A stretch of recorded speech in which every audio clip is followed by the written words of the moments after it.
Hello everyone, and welcome to my video of the month here on Patreon. So, this one is actually going to be very short. As I was looking around in my live journal spaces for what to do, I stumbled across an old post that I had actually done, which involved doing kind of like mini book reviews. And I'm kind of sad that I dismantled my blog because I had a lot more on there actually, but it's okay. It's alright. I'm sure there's plenty of other things that I have spoken about on my journal that will make for decent videos. So, anyway, this one was something I had posted back on January 15th in 2010. And I was making a small little review for Mercy Thompson's book series, and the first one was called Moon Called. Now, this particular series is about werewolves. Now, normally, a book about werewolves should have caught my attention right off the bat, right? Yes. But here's the real reason I have never actually picked up this series and read it. The books are set in the Tri-Cities. For those of you who may have never been or had the pleasure of visiting the other side of Washington, or have ever been to Washington at all, let me break this down for you.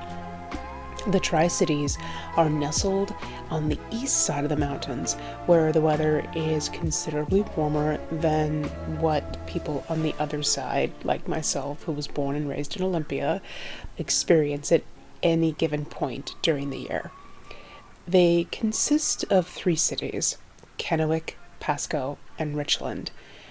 Ms. Briggs might want you to imagine that these cities hold werewolves and all manner of supernatural folk, but that isn't the case at all.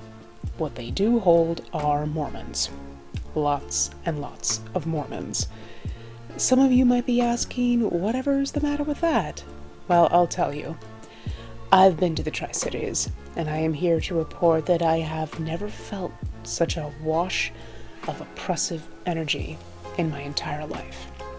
The very act of being there, I felt as if I should have had wool socks on to cover my ankles and a floral dress that buttoned to the neck to hide my shoulders. The very idea that there could be a pack of werewolves that have a sexy female mechanic in their midst is utterly preposterous. Magic doesn't go to the Tri-Cities to thrive, it goes there to die. And there isn't a book about the supernatural set on that side of the mountain that is going to convince me otherwise. I'm very sorry, Ms. Briggs. It's just not. So, this being something that I wrote in 2010, I like to go back and do, mini reviews here in the present 2025. This still holds true for me, even in the here and now. And I do think that it would be a subsequently worse review. And the reason for that is very simple.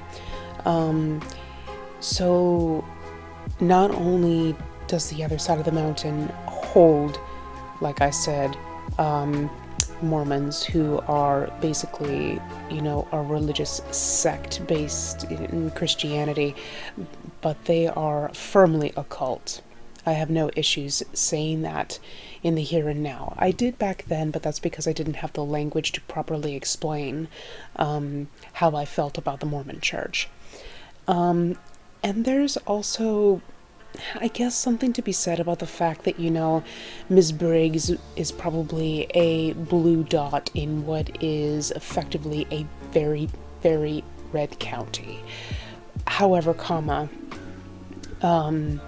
upon reflection in 2025, the thing to also keep in mind about it is that there is definitely going to be a type of supremacy that is going to be unintentionally written throughout those books.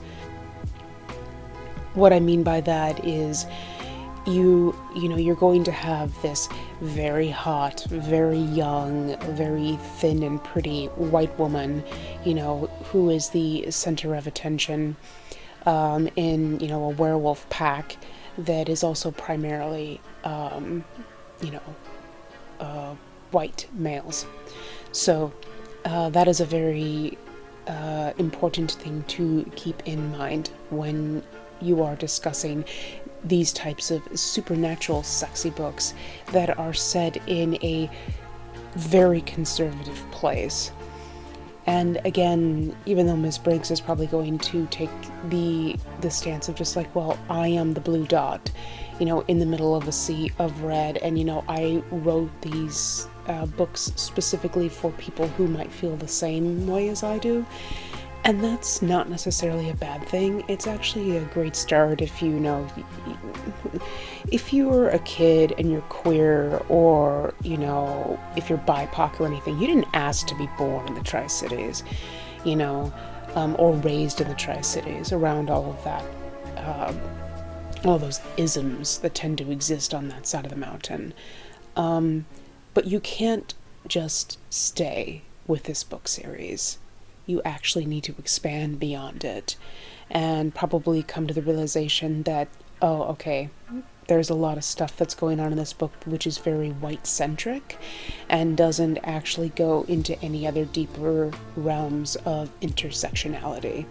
Yes, you can have a book series that is basically saying that werewolf is code for different, but if you don't have a lot of the other pieces that go along with it, it's just more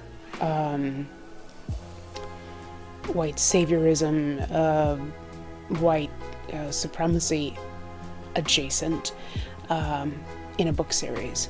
But that's actually very normal, actually, for the 2010s, so I do kind of have to keep in mind that this was a time where we didn't have these conversations as regularly as we are having them now.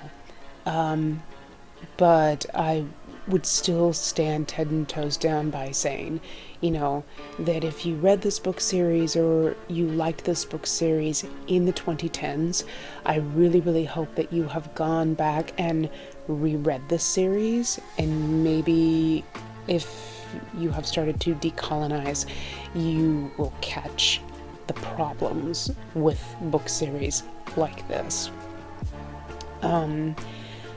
And yeah, I do believe that is where I'm going to end that. Thank you so much for listening, and I will see you all next month in another video. Good night.